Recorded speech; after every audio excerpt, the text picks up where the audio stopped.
Di sebuah desa di selatan India, kita diperlihatkan seorang pria bernama Benny yang terlihat putus asa. Ia sedang ditenangkan oleh para warga agar tidak membakar rumah pamannya. Diketahui Benny kesal karena merasa telah ditipu oleh pamannya sendiri setelah rumah warisannya direbut. Maka dari itu dia bersikeras akan pergi setelah rumah itu habis dibakar. Padahal sebenarnya ayah Benny sendirilah yang saat sedang mabuk menjual rumah tersebut. Tidak lama kemudian datanglah kepala desa bernama Jipa. Dia mencoba membujuk Benny agar mengurungkan niatnya. Jipa berkata kalau Benny mau turun berarti dia orang baik, tapi kalau tidak berarti dia orang gila.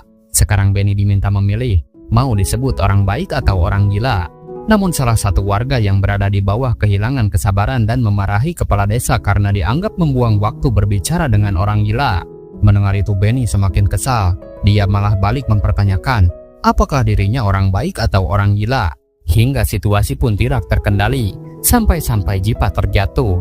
Namun untungnya warga sigap menolong, sementara Benny berhasil diamankan.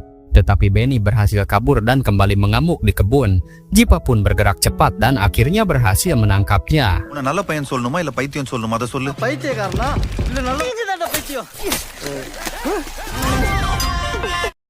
Namun sebelum dibawa pergi, Benny berjanji suatu saat dia akan kembali untuk membalas dendam.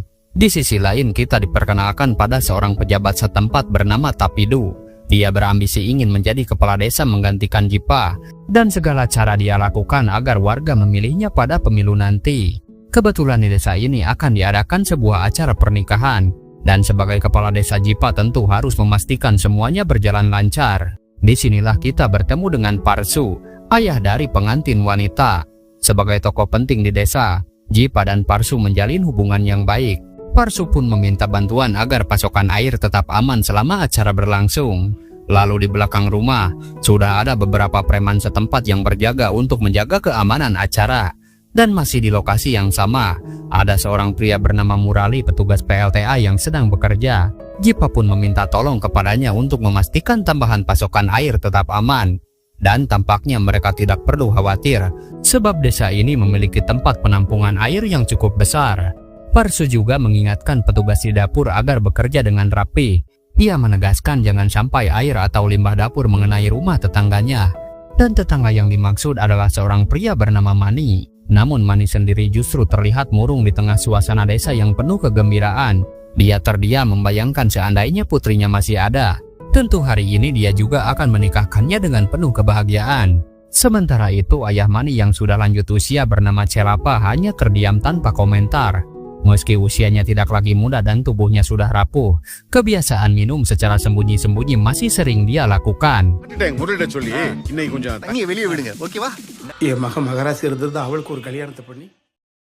Lalu inilah calon pengantin wanita bernama Saumi. Dia menerima telepon dari calon suaminya yang sedang dalam perjalanan menuju desa.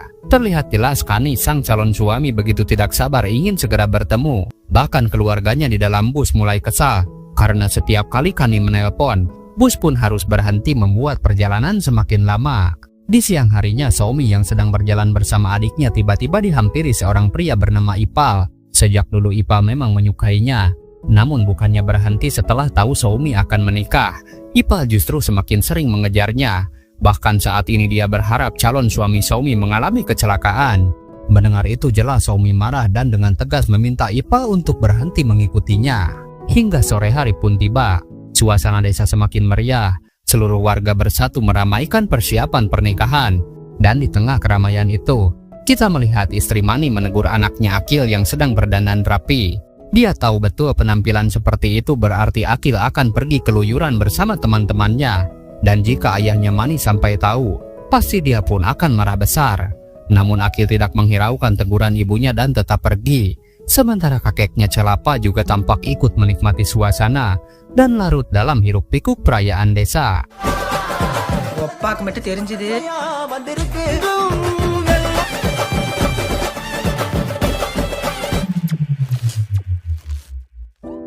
Lalu di tengah kemeriahan itu, Jipa pun tiba-tiba diberitahu seseorang kalau ada masalah besar. Dan masalah itu ternyata ayah Mani Celapa telah pergi untuk selamanya. Jelas Jipa bingung, karena sebagai kepala desa dia harus bertanggung jawab atas semua yang terjadi. Dia pun datang ke rumah Mani untuk memastikan keadaan. dan segera mematikan musik yang menggema lalu segera memanggil Parsu. Pelan-pelan dia mengatakan kalau ada salah satu warga yang meninggal. Mendengar itu Parsu mengerti lalu meminta Jipa untuk mengurus hal itu, lalu segera kembali ke sini. Tetapi saat diberitahu kalau yang meninggal adalah tetangganya sendiri, di situ Parsu langsung bingung dan kesal. Di saat putrinya akan menikah, ayah Mani malah meninggal dan merusak suasana. Bahkan dengan emosi dia berkata, tidak bisakah tetangganya itu meninggal di tanggal yang lain?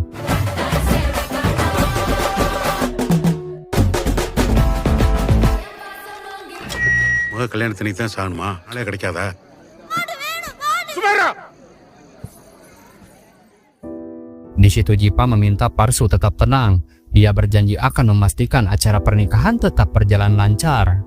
Dia segera menghubungi anak laki-laki Parsu agar cepat pulang dan memberitahu Akil bahwa kakeknya telah meninggal. Mendengar itu dia kaget, sebab Akil sendiri saat ini dalam keadaan tidak terkontrol.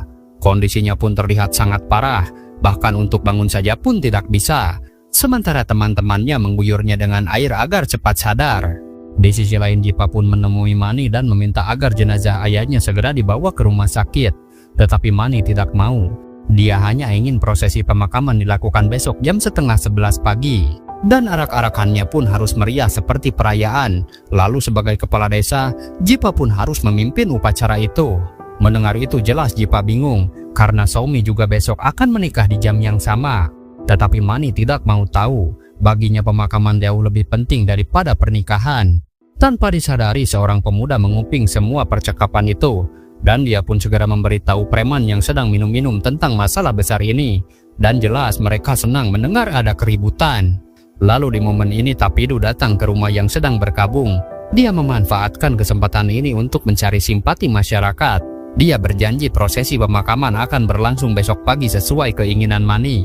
Bahkan dia pun langsung mengurus berbagai perlengkapan jenazah demi menyenangkan hati keluarga. Sementara itu Soumi terlihat bingung melihat tetangganya yang sedang berduka.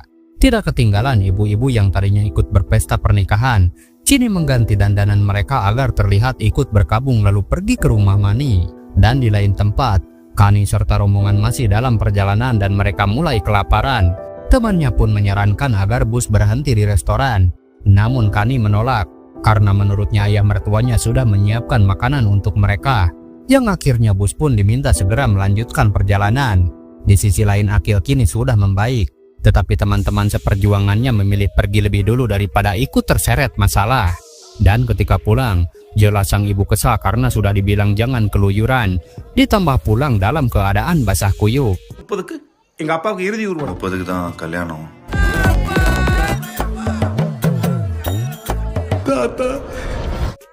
Sementara itu keluarga Kani sudah tiba di hotel. Mereka memesan kamar. Lalu temannya pun bertanya apakah makanan sudah disiapkan atau belum. Jelas penjaga hotel kebingungan makanan apa yang dimaksud. Namun Kani kembali meminta semuanya tetap tenang karena menurutnya ayah mertuanya sedang menyiapkan semuanya. Di sisi lain para preman terus mempengaruhi Parsu. Mereka mengatakan kepala desa Jipa hanya bilang akan urus sana urus sini, tapi tidak ada yang benar-benar selesai. Menurut mereka Jipa tidak becus bekerja dan lebih baik mereka saja yang mengambil alih.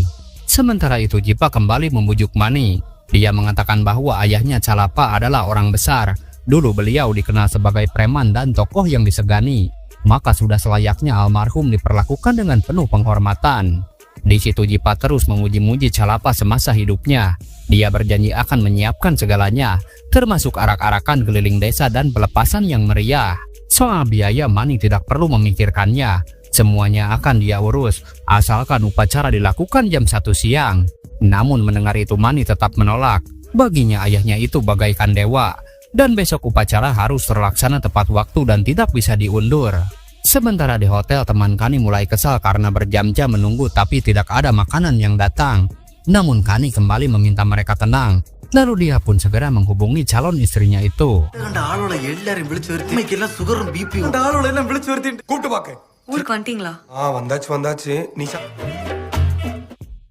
Setelah tersambung, hal pertama yang dia tanyakan justru keadaan Soumi sendiri, apakah dia sudah makan atau belum.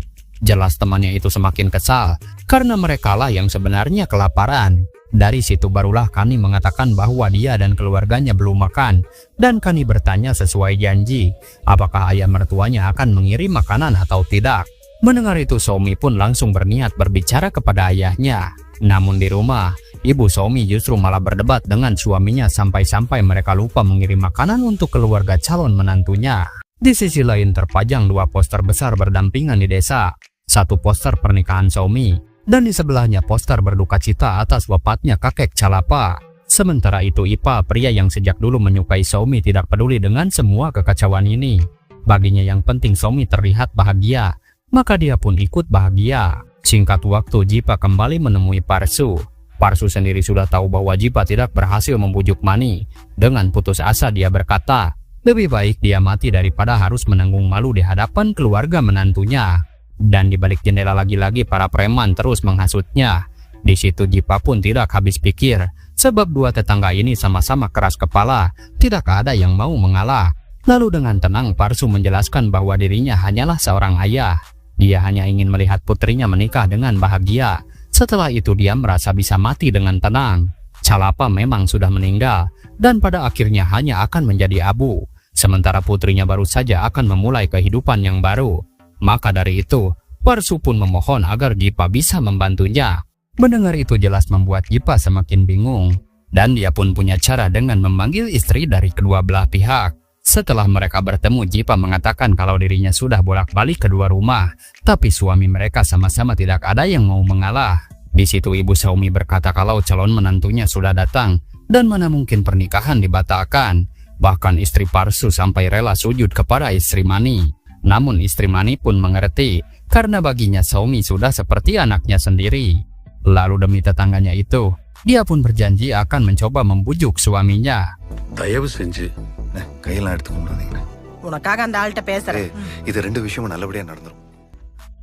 Kemudian setelah keduanya dipertemukan, Jipa kembali membantu membujuk. Dia berkata bahwa ini menyangkut hidup seorang gadis, sementara pemakaman bisa dilakukan setelah pernikahan. Jipa juga tahu kalau Mani dulu punya anak gadis seusia Somi bernama Purni. Dan seandainya Purni masih ada, mungkin Mani juga akan sibuk mengurus pernikahannya. Dan lagi orang yang mau berkorban tidak pernah merugi, karena itu termasuk perbuatan mulia. Semua orang pun menunggu keputusannya. Menurut istrinya ini adalah keputusan yang cukup adil, yang pada akhirnya Mani sepakat menunda pemakaman ayahnya selama 2 jam di esok hari. Di situ Jipa pun merasa lega karena berhasil mengatasi masalah ini. Sementara Tapidu hanya diam karena semua usahanya gagal setelah diselesaikan oleh Jipa. Melihat itu Parsu kembali tersenyum, lalu meminta semua tamu untuk kembali menikmati makan malam dengan meriah. Namun di balik suasana bahagia itu, Somi masih bersedih. Dia takut masalah ini belum benar-benar selesai, atau keluarga Mani hanya pura-pura mengalah. Dan benar saja Mani sendiri merasa sangat bersalah. Dia pun meminta maaf kepada mendiang ayahnya, dan keanehan pun terjadi. Tubuh Mani tiba-tiba bergetar tidak biasa, yang ternyata dia kerasukan arwah ayahnya.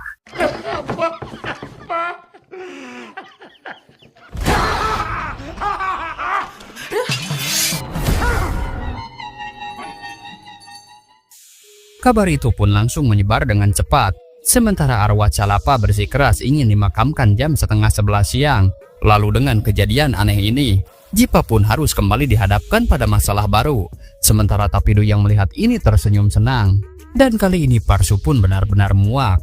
Di sisi lain tengah malam di hotel, Kani tidak bisa tidur. Dia terus mencoba kemejanya, padahal di rumah sudah mencobanya beberapa kali. Kani pun hanya ingin memastikan pakaiannya benar-benar pas saat dikenakan besok. Sementara itu seseorang tiba di desa. Dia adalah Nanji, paman Mani sekaligus saudara Calapa. Sebagai mantan preman, Nanji langsung menggampar anak buah Tapidu karena ucapannya dianggap menyinggung. Teman Nanji pun mengeluarkan sebotol minuman. Dia bersedih karena sekarang tidak ada lagi teman minum mereka. Nanji sendiri menyesal karena selama ini jarang menjenguk saudaranya. Terakhir kali mereka bertemu saat masih sama-sama menjadi preman di pasar. Dan sebagai tanda pelepasan, Nanji pun meniupkan sangkakala.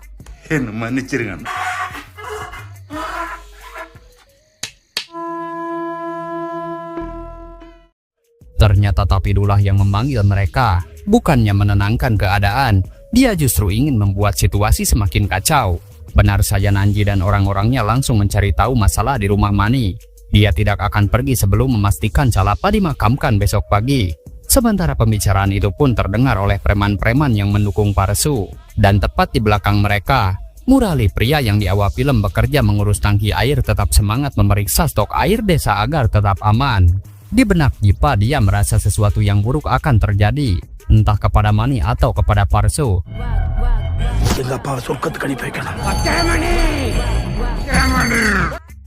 Namun tidak lama Tapidu datang menemuinya. Di situ dia hanya meminta nomor HP tukang kayu bakar, karena dengan percaya dirinya dia ingin membantu keluarga Mani mengurus pemakaman secepatnya. Namun Jipa tidak memberikan nomor itu secara lengkap. Dia justru curiga, kenapa Tapidu begitu semangat ingin menyalakan api pemakaman. Jipa juga tahu kalau orang luar seperti Nanji dipanggil oleh Tapidu sendiri agar situasi memanas. Namun Tapidu membalas jika semua ini dia lakukan karena Jipa tidak bisa mengurus pernikahan, begitu juga tidak bisa mengurus pemakaman. Maka dari itu dia memanggil kerabat almarhum ke sini. Namun Jipa menjawab, jika saja Tapidu tidak ikut campur maka semua bisa dia selesaikan. Tetapi dengan jujur Tapidu berkata kalau dia tidak akan membiarkan Jipa mendapat tempat di hati masyarakat. Lalu dia pun kembali meminta nomor tukang kayu itu. Tetapi Jipa tetap tidak memberikannya. Dia malah heran, bagaimana mungkin seseorang yang mengaku pejabat desa tidak punya nomor tukang kayu, tetapi ingin bermain politik. Dan disitulah Tapidu memperlihatkan politik yang sedang dia mainkan.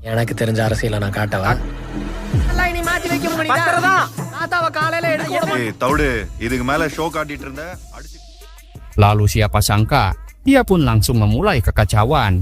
Jelas Nanji dan kawan-kawan maju, sementara Jipa bingung melihat ada orang asing ikut campur di desanya.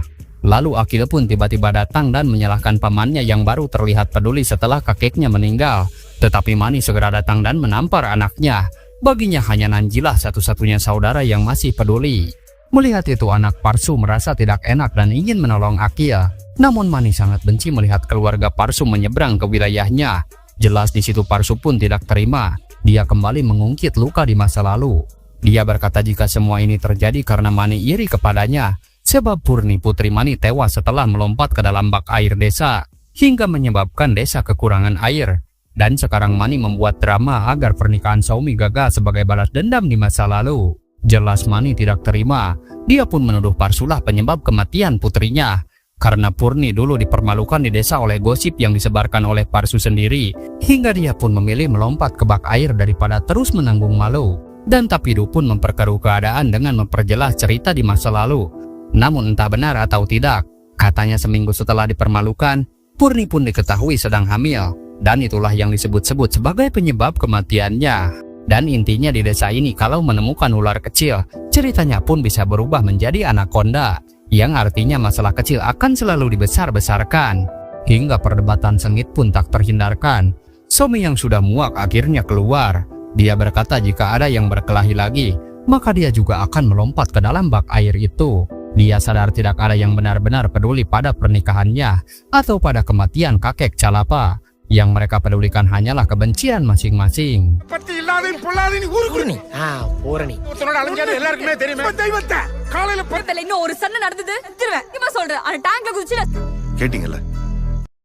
Melihat itu, semua orang pun mulai tersadar bahwa semuanya sudah terlalu kacau. Jipa pun meminta warga tidak ikut campur lagi. Dan dia pun memutuskan untuk membagi kegiatan. Satu keluarga mengurus pemakaman, satu keluarga lagi mengurus pernikahan. Dan mau tidak mau, kedua acara itu pun akan tetap berlangsung di waktu bersamaan. Dan inilah kilas balik di masa lalu. Bagaimana Purni dipermalukan oleh warga desa hingga akhirnya dia memilih pergi dengan cara tragis, melompat ke dalam bak air desa. Sementara itu Saumi sangat sedih sekaligus kecewa. Dia tidak menyangka ayahnya akan mengungkit masa lalu Purni di depan banyak orang. Purni adalah sahabatnya, dan Saumi tahu betul bahwa dia adalah orang baik. Dan setelah melihat semua ini, Saumi pun tidak mau lagi menikah. Namun Jipa menenangkannya. Dia juga tahu cerita yang sebenarnya. Meski begitu dia pun tetap berusaha agar semuanya berjalan lancar. Jipa hanya ingin memastikan besok pagi semua selesai. Dia percaya calon suami Saumi adalah orang baik. Maka dia pun akan memastikan Saumi menikah, lalu pergi meninggalkan desa yang sudah terlalu kacau ini. Jipa kemudian membuat garis pembatas yang ditutup kain agar kedua keluarga fokus pada acara masing-masing. Sementara itu, Xiaomi yang masih sedih menerima telepon dari Kani. Kani pun mempertanyakan kenapa pesan dan teleponnya tidak diangkat. Di situ Xiaomi menjelaskan bahwa di desa sedang ada masalah. Namun Kani menjawab, biasanya memang menjelang pernikahan selalu ada saja orang mabuk yang membanting kursi. Dan menurutnya itu hal yang biasa. Mendengar itu Xiaomi langsung kesal. Dia marah karena calon suaminya tidak mengerti bahwa dia sedang serius. Sebab di desa sedang terjadi masalah besar. Dan Kani malah menganggapnya sepele. Di situ Xiaomi pun langsung mematikan HP-nya. Namun di tengah situasi itu, Ipal tiba-tiba datang. Dia merasa kalau pernikahan Xiaomi akan batal. Menurutnya daripada Xiaomi menghadapi penghinaan, lebih baik menikah saja dengannya. Mendengar itu jelas Xiaomi tidak bisa menahan amarahnya. Dia pun mengambil parang lalu berlari mengejarnya. Pola mas Xiaomi.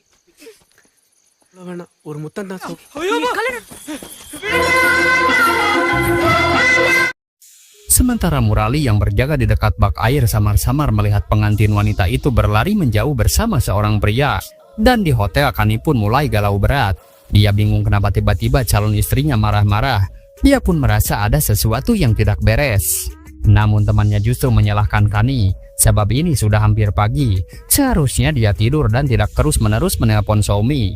Menurutnya Kani tidak mengerti perasaannya. Besok adalah hari pernikahan, dan setelah itu Xiaomi akan ikut bersamanya. Seharusnya Kani memberi kesempatan bagi Xiaomi untuk menghabiskan waktu terakhirnya bersama keluarga. Sementara di desa kabar hilangnya Xiaomi sudah menyebar. Bahkan ibu-ibu di rumah Mani mulai bergosip. Katanya mungkin saja pengantin wanita kabur karena mencintai pria lain. Begitu juga seorang kakek yang sejak tadi mengikuti kepala desa. Dia berkata mungkin Xiaomi juga melompat ke bak air desa seperti Purni dulu. Jelas di situ Jipa pun kesal. Tetapi ucapannya itu membuatnya mulai curiga. Dia pun menatap ke arah bak air desa dan bertanya dalam hati apakah kemungkinan itu benar. Namun tidak lama kemudian Murali datang dan mengatakan bahwa dia melihat Xiaomi berlari bersama seorang pria. Namun Jipa justru marah karena sudah muak dengan kabar-kabar yang belum tentu benar. Padahal Murali benar-benar melihatnya dan dia tidak berbohong. Melihat situasi ini, Tapidu ingin tampil sebagai pahlawan. Dia berpikir di luar dugaan orang lain. Menurutnya mungkin saja Xiaomi pergi ke hotel menemui calon suaminya karena sudah tidak sabar. Dia pun bersama anak buahnya langsung menuju hotel untuk mencari Kani. Setelah menemukan kamar yang dimaksud, Tapidu pun langsung masuk dan memeriksa seluruh ruangan.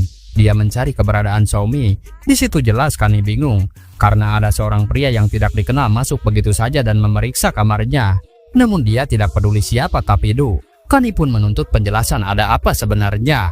Lalu dengan tenang, Tapidu pun mengatakan bahwa Xiaomi telah kabur dari rumah. Mendengar itu teman Kani langsung membangunkan seluruh rombongan. Sementara Kani sendiri semakin galau tingkat tinggi. Di sisi lain warga desa sibuk mencari keberadaan Xiaomi. Dan Parsu begitu stres memikirkan semua ini. Dia pun berbicara sendiri, seolah semuanya masih sesuai rencana. Dan besok tetap menjadi hari pernikahan bahagia putrinya. Melihat itu tukang masak turut prihatin dengan apa yang terjadi. Namun Parsu tetap meminta semua makanan disiapkan karena besok adalah hari yang istimewa. Tetapi dia menolak, sebab makanan yang dimasak malam ini juga belum tentu habis. Mendengar itu Parsu langsung mengamuk. Bersamaan dengan itu Kani datang ke desa dan bertanya di mana Xiaomi. Tidak mau dipermalukan. Di situ Parsu berpura-pura mengatakan kalau Xiaomi ada di dalam rumah, padahal dia sendiri memilih untuk bersembunyi. Sementara itu temannya langsung bergegas mencari sambil menitipkan seekor anjing kecil kepada Kani. Dan Kani sendiri pun bingung, tidak tahu apa yang sebenarnya harus dia lakukan di tengah kekacauan ini. Di sisi lain Mani semakin sedih dan kecewa. Dia berjanji kepada ayahnya bahwa besok pagi hal pertama yang akan dia lakukan adalah mengumumkan bahwa pengantin wanita telah hilang, agar keluarga tetangga merasakan penderitaannya juga. Sedangkan Jipa menemukan Ipal yang bersembunyi di balik pohon. Dia pun segera mengamankannya dan bertanya di mana Xiaomi. Di situ Ipal pun mengaku tadi memang dia bersamanya. Namun terjadi kejadian yang tidak terduga. Saat dikejar Xiaomi rupanya terjatuh ke dalam lubang. Tetapi bukannya menolong. Di situ Ipal malah melarikan diri. Sementara itu Kani melihat gerak-gerik aneh anjing kecilnya. Dan dia pun segera menghampiri. Lalu betapa terkejutnya dia saat melihat Xiaomi berada di dalam lubang itu. Sontak Kani pun berteriak memanggil semua orang. Dan untungnya Xiaomi hanya pingsan. Di situ Kani pun langsung melompat ke bawah. Di saat itu juga Xiaomi pun memeluknya.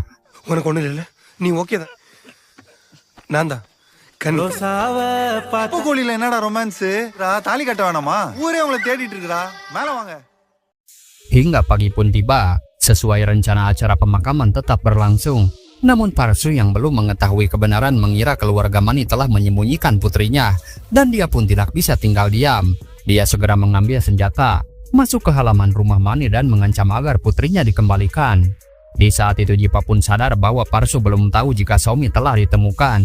Namun situasi sudah sangat kacau. Ketika Somi datang, peluru pun terlanjur ditembakkan dan mengenai jasad Calapa, dan dia pun mati untuk kedua kalinya.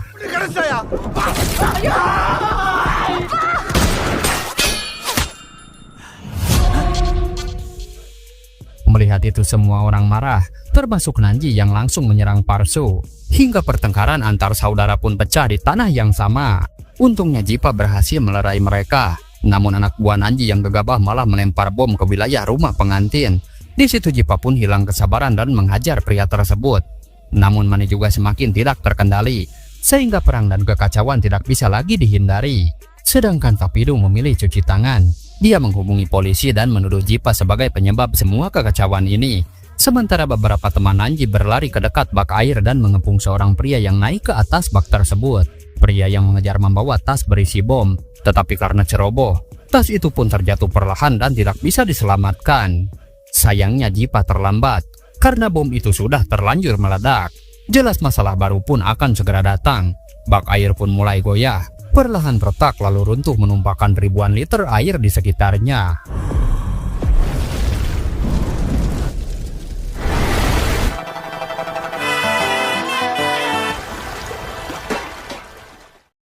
Alhasil semuanya menjadi berantakan, seperti baru saja terjadi bencana alam. Namun di tengah kekacauan itu Jipa malah tertawa, seolah pernikahan megah telah terlaksana. Bahkan saking meriahnya banyak orang sampai terkapar. Sementara Mani yang menginginkan pemakaman pukul 10:30 siang kini seakan keinginannya juga terlaksana. Sebab semua orang terlihat kotor seperti baru pulang dari kuburan. Jipa lalu meminta Mani agar tidak menyentuh jenazah. Ia meminta air galon dari rumah pengantin segera dibawa, karena kini tidak ada lagi batas di antara mereka. Dia pun membersihkan jenazah itu, lalu berkata kepada seluruh warga bahwa desa ini pantas mendapatkan penghargaan dunia, karena mampu mengadakan pesta pernikahan dan pemakaman terbesar sepanjang sejarah. Dia juga meminta Somi segera pergi bersama suaminya dan meninggalkan desa terkutuk ini. Dan jika suatu hari mereka memiliki anak, jangan pernah menceritakan tentang desa ini kepada mereka. Sebelum pergi, Somi menghampiri ayahnya. Dia meminta agar nama Purni tidak lagi dicemarkan. Purni adalah sahabatnya sejak kecil, dan Parsu tidak tahu apa-apa tentang kebenaran itu. Dan setidaknya biarkan Purni pergi dengan tenang, sambil melirik ke arah bak air yang telah roboh. Lalu dia pun pergi bersama suaminya. Dan tidak lama kemudian polisi datang lalu menangkap dua biang kerok kericuhan tersebut. Jenazah pun dibawa ke rumah sakit untuk diurus dengan layak. Dan media pun mulai berdatangan. Sementara Jipa yang hendak pulang ke rumah tiba-tiba dikejutkan oleh kemunculan Benny, pria dengan gangguan jiwa yang muncul di awal film. Di situ Benny pun kembali bertanya seperti dulu, apakah dia orang gila atau bukan. Namun Jipa hanya tersenyum dan menjawab bahwa mungkin satu-satunya orang waras di desa ini hanyalah Benny. Sesampainya di rumah, Jipa terkejut karena keluarga calon istrinya sudah datang, sementara dirinya dalam keadaan berantakan seperti itu. Dengan malu-malu dia menjelaskan apa yang telah terjadi. Lalu tidak lama calon istrinya pun muncul. Setelah itu dia pun izin untuk membersihkan diri. Namun sialnya, keran air ternyata tidak menyala. Dan Jipa pun hanya tersenyum, sebab dia tahu kalau satu-satunya sumber air di desa memang telah roboh semalam. Lalu film pun berakhir. ஊர்ல நீதான்டா ரொம்ப தெளிவானவன். வீட்டு பக்கத்துல அப்பா. Hikmah dari film ini adalah bahwa luka di masa lalu yang tidak pernah diselesaikan akan berubah menjadi dendam dan kehancuran. Satu hinaan dan ego yang dipelihara bisa memicu konflik besar yang merugikan banyak orang. Ketika kebenaran dan empati diabaikan, kebahagiaan yang diharapkan justru berubah menjadi tragedi. Film ini juga mengajarkan bahwa terkadang kita harus berani meninggalkan lingkungan yang penuh kebencian demi memutuskan rantai kesalahan. Pergi bukan berarti kalah, tetapi memilih masa depan yang lebih sehat dan tidak mengulang luka yang sama. Terima kasih sudah menonton sampai akhir, dan sampai jumpa di alur cerita film selanjutnya.